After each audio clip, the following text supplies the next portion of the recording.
Morning. God is good. All the time. Amen.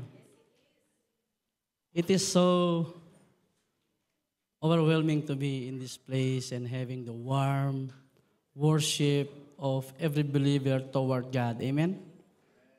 And as I start this sermon, I would like to read again our verse in John 15, verse 9 to 17. It says, "As the Father has loved me, so have I have loved you.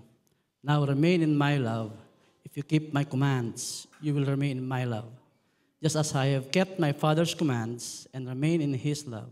I have told you this so that my joy may be in you and that joy may be complete.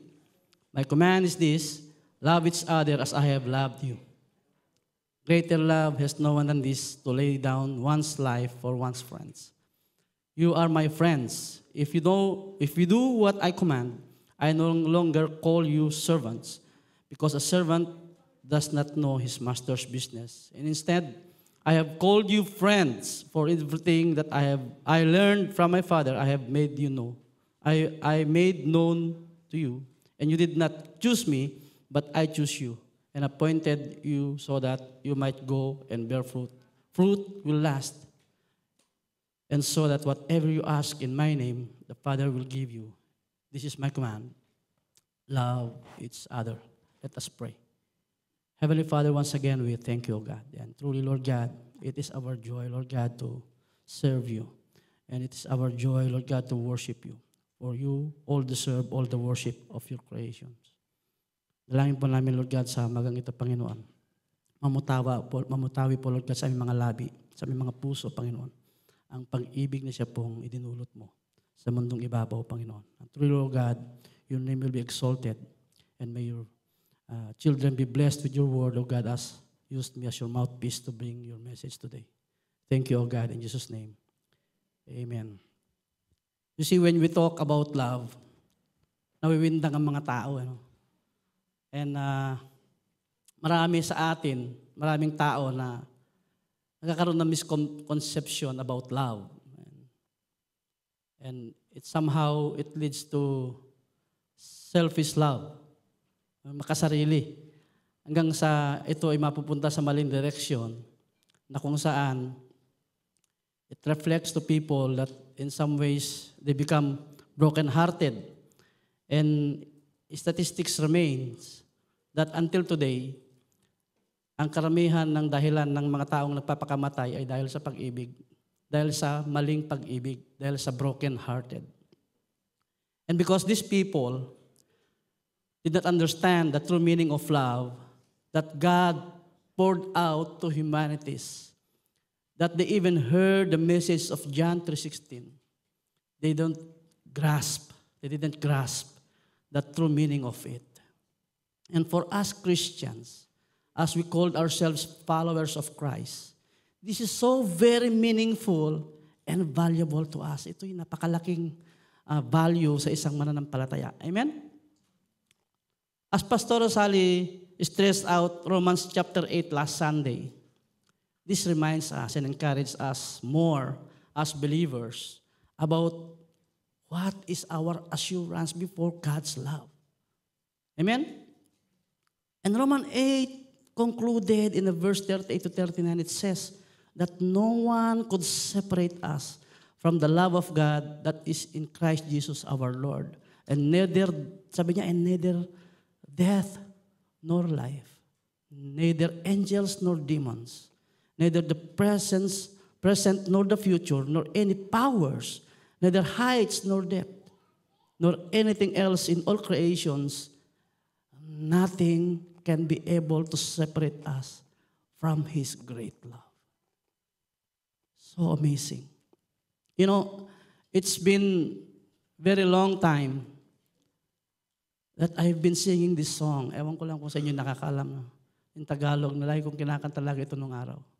Yung, "Pagkat ang Diyos natin, Diyos ng pag-ibig." It's always in my heart, even in my younger years. Ang ganda ng kanyang simula, sino ang makapaghiwalay?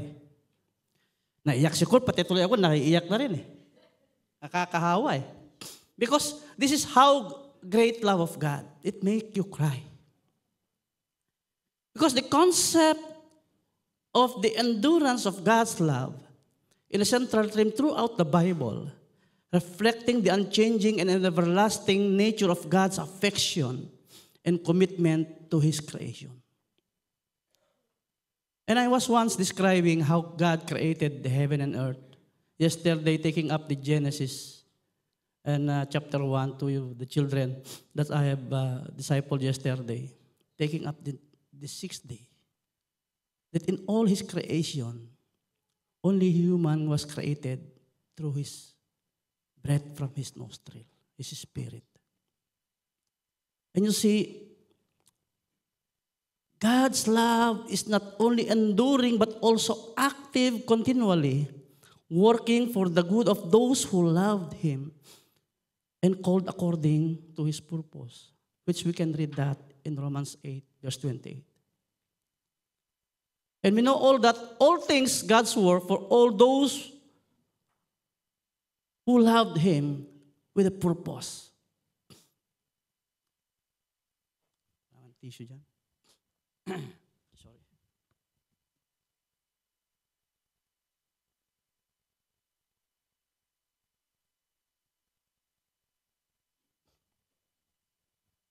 You see, many people, partly about God's love, knows this famous verse in John 3:16. However, many people are still reluctant that they don't acknowledge God's love in the deepest point of love, that they are still blinded about the truth in Christ Jesus. And on the other hand, many people who claim to be Christians are being lukewarm, as same as described in Revelation 3:16, and considering that they don't see or disregard the depth of God's love in Christ Jesus, and that made them lukewarm. That's why, ang lagi mong tinitignan yung sarili mo, you are truly in depth, in love. Kaya pag may pimples ka na, in love ka ba? Kaya pag may pimples ka, in love ka ba? You see, now that we have learned the deepest meaning of God's love that God revealed to us, we are to position ourselves with high confidence of God's faithfulness, as we know for sure He is faithful to fulfill His promises to mankind. And going back to chapter 14 of John, it speaks about comfort and assurance. As we start in verse 1 to 4 of John chapter 14, do not let your heart be troubled. You believe in God, believe also in me. My Father's house has many rooms. If that were not so, would I have told you that I am going there to prepare a place for you? And if I go and prepare a place for you, I will come back and take you to be with me, that you also may be where I am.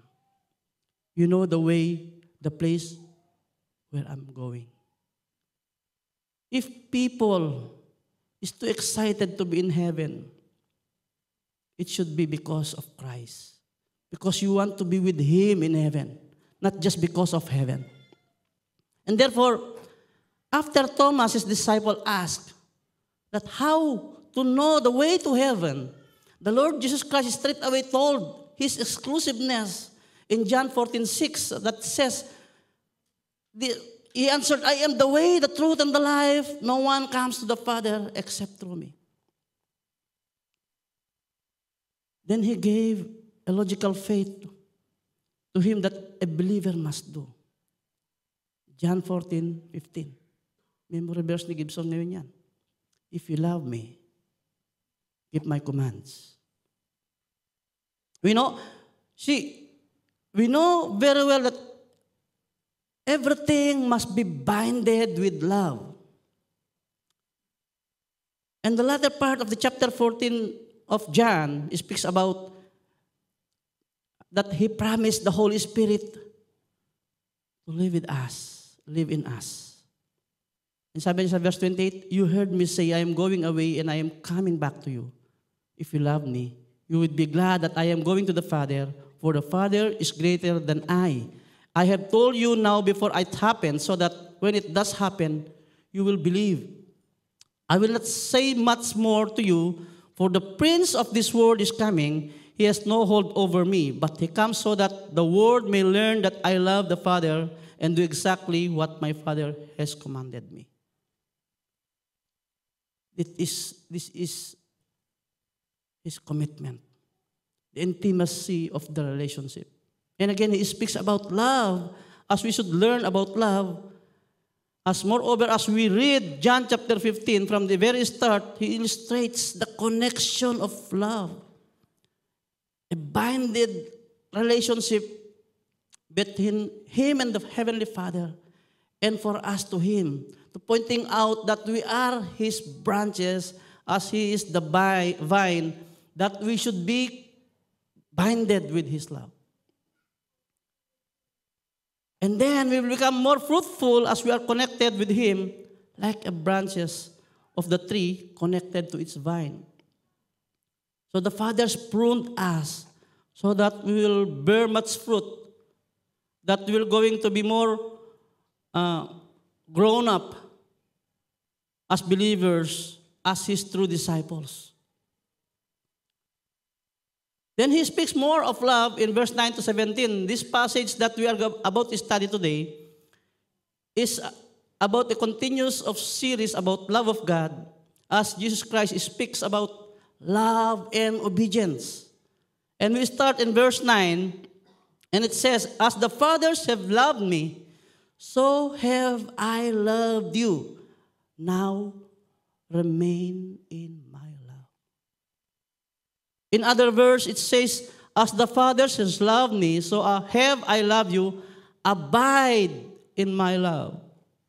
He emphasizes that as the fathers has loved him, he loved his followers as well, and encouraged us as his believers to abide in his love.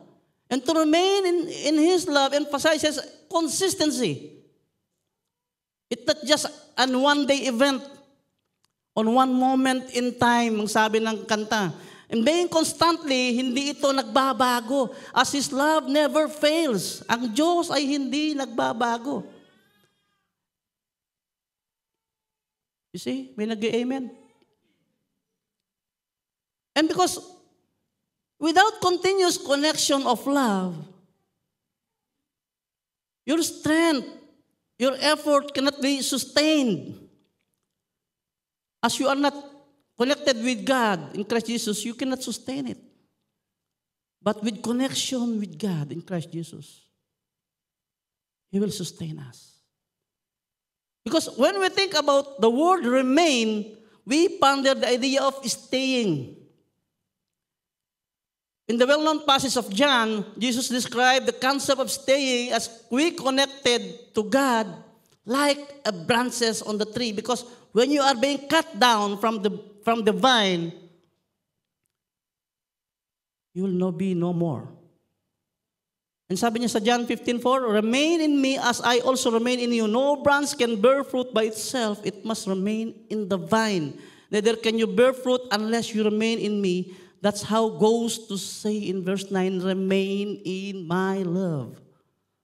In John 15:10 it says, if you keep my commands, you will remain in my love, just as I have kept my Father's commands and remain in his love. Nakababad ka kay Kristo. We are always loved by the Lord. Amen? Mahal ka ng Diyos. Mahal tayo ng Diyos. But we be in the nature of humanity, we should always aware of his love. Because the great way is to simply stay mindful of this agape love of Christ is by reading his word. Hindi yung naantay ko pa yung sinasabi ni God. Bubulong yan sa akin eh. That's why he created the Bible, for us to meditate. And being connected in the community of believers who remind us as his love. Alam mong mahal ka ni Kuya Vic, mahal ka ni Ate Alma, ni Ate Vilma, and everybody else.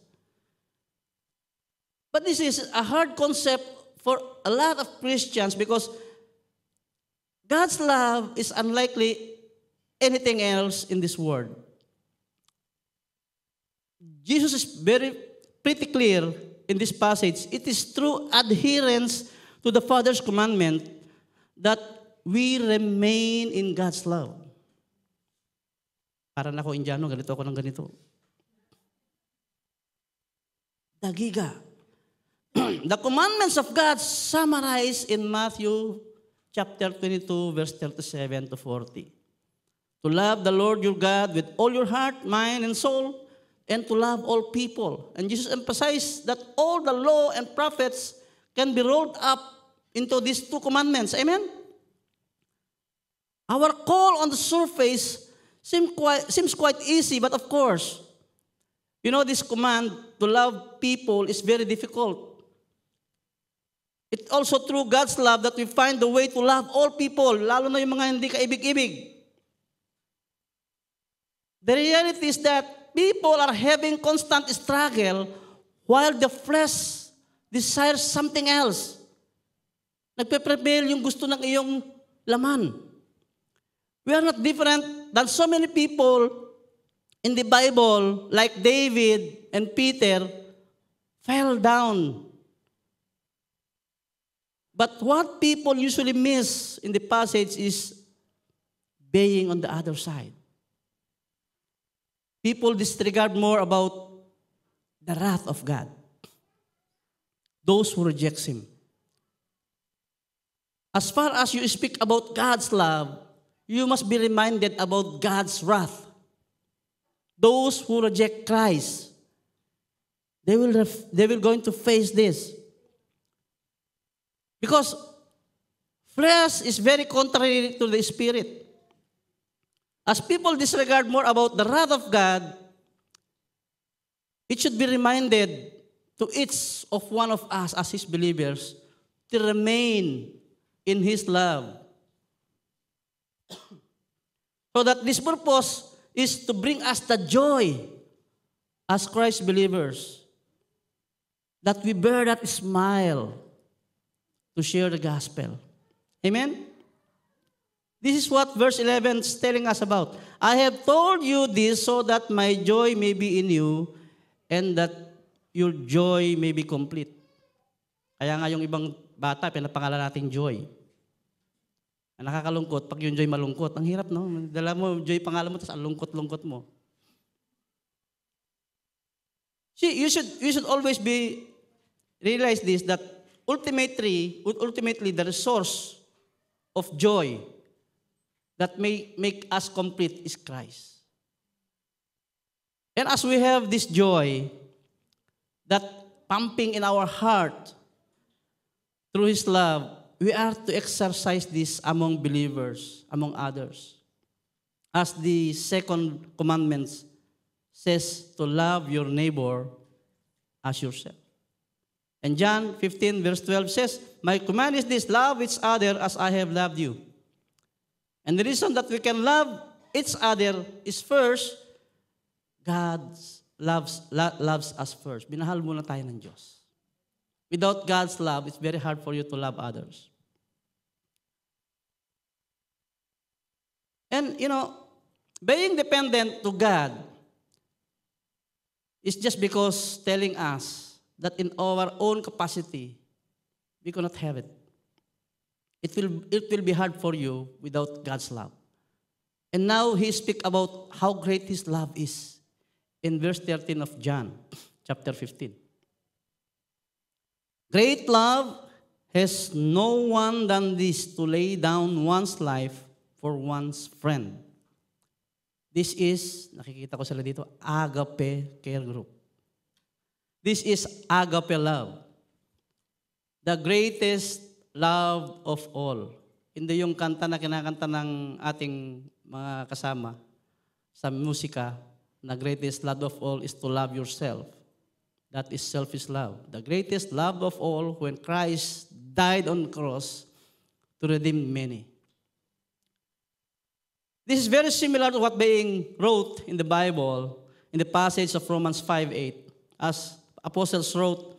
But God demonstrated His love.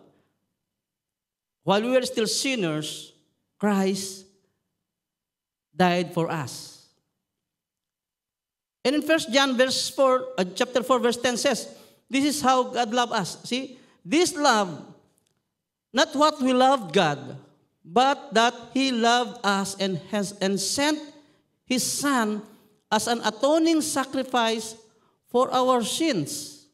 It's not just about words. It is for His action being pinned on the cross for you and me to be forgiven and redeemed.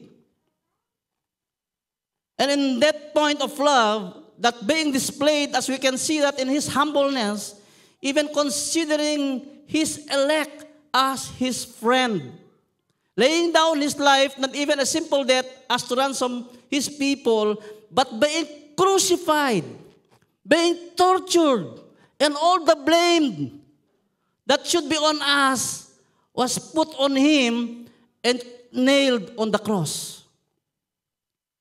And as we get back to Romans chapter 5, verse 6 to 7, it says, you see, at just the right time, when we were still powerless, Christ died for the ungodly.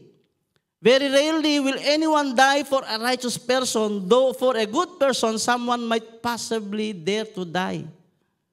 This is a grace of God that being displayed with full love that a man can be benefited on.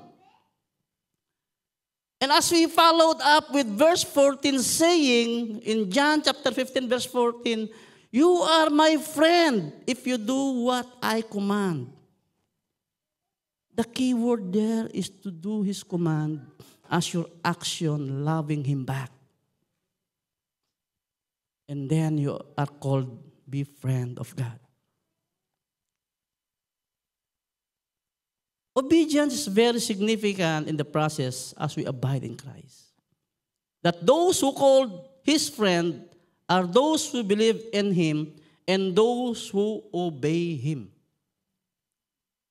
And in His explanation in chapter 12 of Matthew, as He replied when His mother and brothers in flesh were waiting outside, ang sabi niya dun sa Matthew chapter 12, verse 48 to 50, He replied to him, who is my mother? And who are my brothers? Pointing to His disciple, He said, here are my mothers and my father. For whoever does the will of my Father in heaven is my brother and sister and mother. In effect, those who believe are now considered children of God. Amen? We are being adopted. So in John chapter 1 verse 12 says, but as many as received Him, to them He gave the right to become children of God, to those who believe in His name. Yesterday, I was teaching the children, I know you're going up, and this should be started from your age, to share God's love. It will be hard, but then again, we have to start at very young age. You see, Galatians chapter 3, verse 26 says, for you are all sons of God through faith in Christ Jesus, bearing the name, the children of God, child of God. It should be in your vein to proclaim goodness of God. So this were coming from this statement in John 15:15. I no longer call you servants, because a servant does not know his master's business. Instead, I have called you friends, for everything that I learned from my Father, I have made known to you. This is a very amazing statement. We as Christians embrace this. Jesus Christ says all the blueprints that a person must live on. Ba't nga ba kasi tinatawag blueprint pag tinignan mo sa drawing? Ano naman yun? Violet eh. Pero blueprint. No? You see, John chapter 15 verse 16, He said, you did not choose me, but I chose you and appointed you so that you might go and bear fruit that will last, and so that whatever you ask in my name, the Father will give you. This implicates that pinili ka ng Diyos, pinili ako ng Diyos. We don't deserve this. No one deserves to be called by God and to be chosen by God. No one deserves heaven. I remember one instance, I know you watch YouTube, and there was one evangelist, one apologist being asked. Sabi ng question ng isang ali, ano ang katuran papunta sa langit? Ang sagot niya, because one word question, sabi niya, perfection. And there are people in heaven? Yes. And there's no perfect man? Yes. How that can be? Ang sagot niya, grace. Because no one, not even one, righteous. Because our righteousness is Christ, the Lord Jesus Christ. You see, we are to enter heaven because Christ is our perfection. No one else can be perfect. We are being perfected through Christ. And verse 16 is telling us that we did not choose Him. Christ chose us even before the foundation of the world. Hindi ka pinapanganak. Hindi ka pinapanganak. Pinili ka na ng Diyos. Sabi niya sa verse 4, For He chose us in Him before the creation of the world to be holy and blameless in His sight in love. He predestined us for adoption to sonship through Jesus Christ in accordance with His pleasure and will. Ephesians 1 verse 4 to 5. This is called unconditional election. The doctrine of unconditional election is the foundation for us to understand His grace. The guarantee of this application of redemption is that in the reason to praise God for His glory and His grace. No one tell you that I am here because I deserve to be here. And with that, He established redemptive program to mankind with His great love. And we have to understand that He died purposely for those He chose for the glory of the Father. And He followed up with a statement saying, But I chose you and appointed you so that you might go and bear fruit that will last, so that whatever you ask in my name, Father will give you. We are chosen for a purpose. We have that access to bear much fruit from the Father that we should not misconcept that anything, total, yun naman ang aking access, lahat na lang hilingin ko. Of course, with glorious of the Father's will. Kaya nga dun sa illustration ng Lord's Prayer, your will be done. And the connection is there. The intimacy is there. Love has been displayed and the relationship with Him will work for His glory. Our joy in His presence. His pleasure is doing well. Amen? Then verse 17 follows, This is my command. Love each other. You know, this verse is very hard. It's very short verse, but it's very hard. We have to understand how it goes. Kaya nga, you see, sabi ko nga sa mga mag-asawa, you cannot understand this. But you have to understand why God created men and women to be in marriage. Why not He created men and men or women and women? Because for you to understand, it's hard for you to love than unlovable. Dahil kung lalaki, madali mag-ibigan yan kasi nga, alam mo yun, mahilig ko sa basketball, magsama lang kami mag-shoot. Ayos na eh. Yung babae, mag-shopping lang pareho yan, maya-maya, girlfriend na yan eh, kung talagang ganun lang ano eh. But that's not the design of God. He designed you that you have to understand the weakness of women as men, and the women to understand the weakness of men for him to submit. And that's being displayed as God in Christ Jesus as our groom, as the church, as the bride. And sabi dito, remain in me. This is my command, love each other.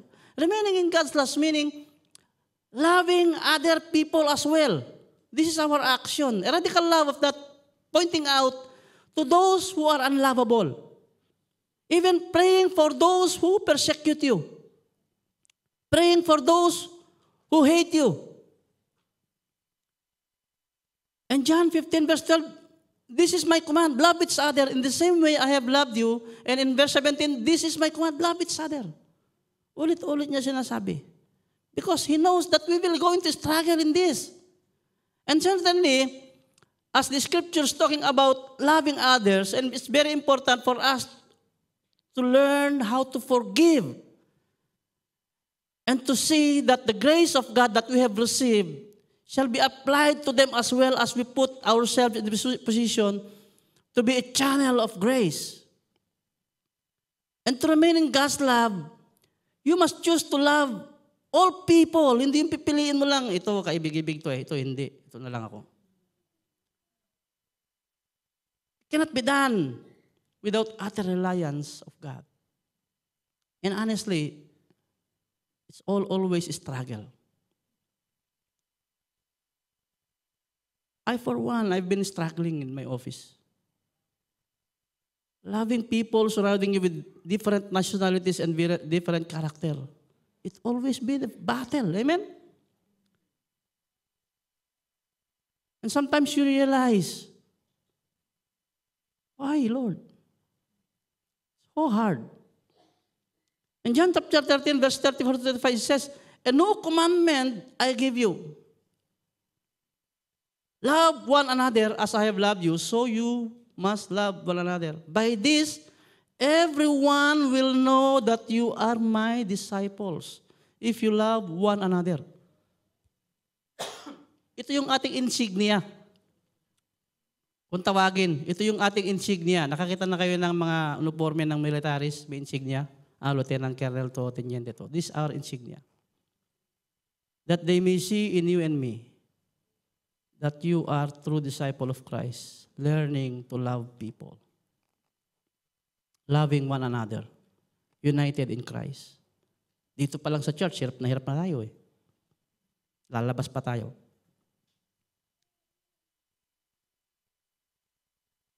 In summary, remaining in God's love meaning keeping God's command. As we read 1 Corinthians chapter 13, it always taught us in obedience and act well is through love, not by force. O, mahalin daw kita. Kailangan eh. Mahal kita. Pinipirsa ka lang eh, no? See, remaining in God's love means following the very example of Christ Jesus. That in the Bible, He even being slapped, spit sa mukha niya. And even then, in the cross, He told, "Father, forgive them, for they do not know what they are doing." And He demonstrated that on earth, while in flesh, that His disciples must follow. And remaining in God's love means receiving God's love in the first place. Alam mong may pag-ibig ang Diyos. Alam mong ikaw ay beneficiary ng Kanyang pag-ibig. Minahal Kanyang una. As He is the author of love, that's why we worship Him more. We abide and we love Him. We worship Him and we adore Him. Because in the very first place, inibig talaga tayo ng Panginoon. And remaining in God's love again, learn loving people. This is an opportunity to exercise your faith. And having this harmonious relationship among believers, it's what God wants us to do. The unity. And remain in God's love means a life of servanthood. Kaya nga ang tawag sa'yo, ministro. Magmi-minister ka. You are there to be served. Ang sabi nga niya, andito ako sa lupa, hindi upang paglingkuran, kundi maglingkod. He even demonstrated that, how to serve. He washed his disciples' feet. It's defined as, in life of Christianity, servanthood.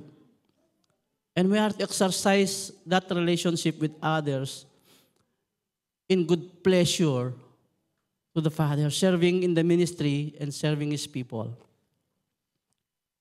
And remain in God's love means continual growth. Lumalago ka sa pananampalataya.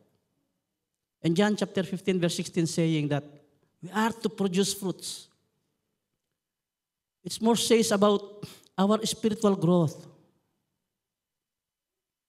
Ewan ko kung kahapon lang narinig mga bata, you know that your spirit should eat. Huh? Sabi ng mga bata, yes. That's why you read the very Word of God. Because the Word of God is the food of your spirit. You should learn how to read your Bible every day. And what the Bible says you, read your Bible. Ano yung kanta nila? Oh. Meron pa silang kinakanta di ba? Yung Jesus loved me, because the Bible tells me so. Hindi ko na alam kung ano yung mga lyrics eh. Naririnig ko. Pag kinakanta ko rin minsan yan, pag nasa banyo na ako eh. You know, you have this continual desire. Continuous desire. Alam mo yung overflowing desire. As you remain in God's love, laki mong, alam mo yung appetite mo. Yung gana mo magbasa ng Biblia, yung gana mong pag-aralan ang kanyang sinasabi sa Biblia, yung gana mong i-meditate, even you are in the bus, that this Romans chapter 8 and everything. That's why I'm asking these children to memorize these verses. It's very essential for them that when you pointing out yourself to serve as serving God and sharing the gospel, you have to memorize. Memorize these verses and ponder it in your heart. Pagkasalita nga kanina kahapon, agad-agad nag-raise anak ni Debbie, sabi niya, I will going to say this Psalms 23. And very long time, alam na niya yung kanyang verse. You see, this scripture is very essential for every believer to learn. At ito ay bago araw-araw. Laging bago ang mensahe ng Panginoon. And, you know, we have a lot of teachings sa ating buhay. But then again, for you to be reminded and realize, lahat pala ng katuruan sa mundong ibabaw ay nanggaling lang sa Biblia. Binabaliktad lang ng mga tao yan eh. Do not do unto others what you do not want unto you. Ang Biblia, sinasabi niya yung positive, yung sinasabi ng mga tao negative, tapos lagyan nilang pangalan sa ilalim. As if they are the author. Galing lang din sa Biblia yan.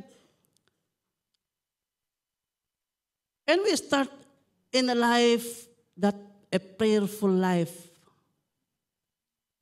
Kaya nga, being a dependent believer of Christ, you keep yourself in communing.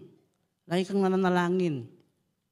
For that you have a healthy, prayerful life. You read His Bible and desire to meditate His Word, then pray. For you to be open-minded and accept all the teachings that coming from the Bible. And that's how to remain in His love, meaning a life with self-discipline.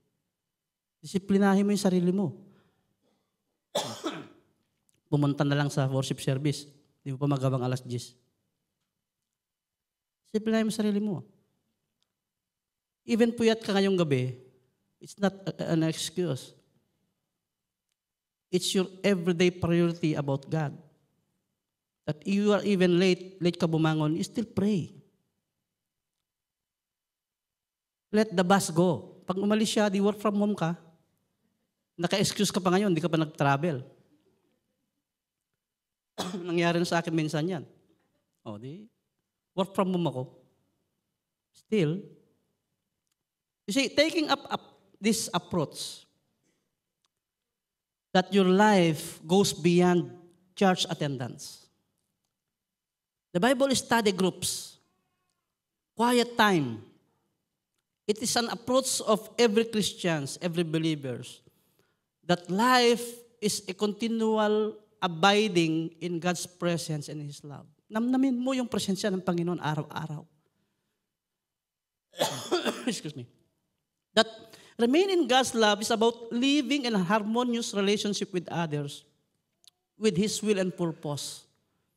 That it reflects the intimate bond between you and Christ that every believers must have. This is telling us that these 12 disciples, if you love me, love each other, doing good to each other. And you find happiness. And that joy in you, that for you to bear fruit, that you have learned that in constant relationship. Ba yung kanta? Constantly.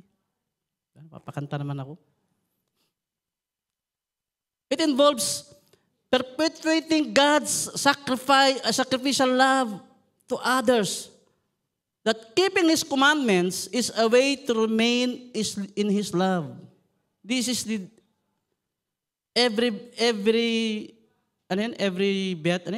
battery. Ever ready battery ng Kristiyano. Ever ready battery is reading his Bible and pray continuously.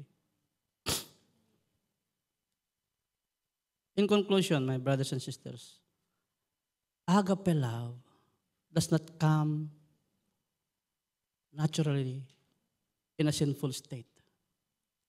However, it does come naturally to God and in His integral part of Him. By drawing Himself closer to you and me, as we experience His love, He can begin us to understand the real meaning of love, that to see ourselves unlovable first. Hindi man tayo kaibig-ibig eh. That only through Him can show us and experience agape. Agape is a sacrificial love that binds. It is the love of God that we see through the cross of Jesus Christ. Sa kanyang nagdurugong puso, sabi niya, Father, kung pwede mo lang, palagpasin sa akin to. Because He sees that. But then again, He chose to be crucified. It is the love that saves and restores humanity in the face of sin and death. And this to be proclaimed to mankind, that without Christ in the lives of people, it means nothing. Pag nabubuhay ka, kahit presidente ka pa ng kung ano-ano diyan ng organisasyon, without Christ, you are nothing. In fact, they are facing the wrath of God, neglecting Christ, disregarding Christ. The Bible straight away talk about God's commitment to love you and me. And the Lord Jesus Christ demonstrated this, highlighting the multi-faced nature of God's love in expressing an interaction in every individual while on earth. He died more than 2,000 years ago. And then after 3 days, He rose again. The plan of redemption has been executed perfectly with love and being done for God's people as Christ glorified Heavenly Father. And so, with you and me being asked to remain in His love, with all our lives, we are to pray. We are to desire. We are to act. We are to obey. And we are to love people. There are many ways in the Bible telling us how to remain in His love. We have to read it. Basahin natin, mga kapatid. We ponder it and we meditate it.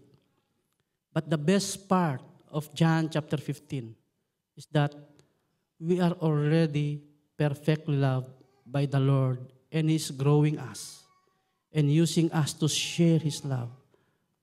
Knowing today that He is the vine as we are His branches. And He's the only one who can help us to produce fruits. It is for His glory that we exist.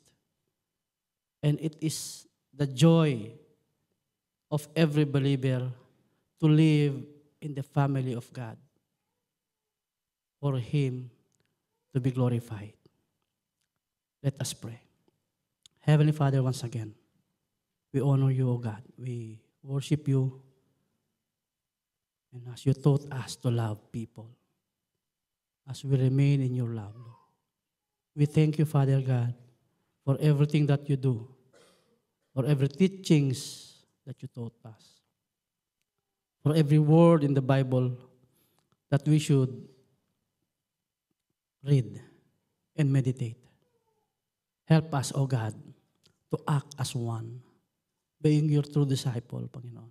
Bless Your believers, O God.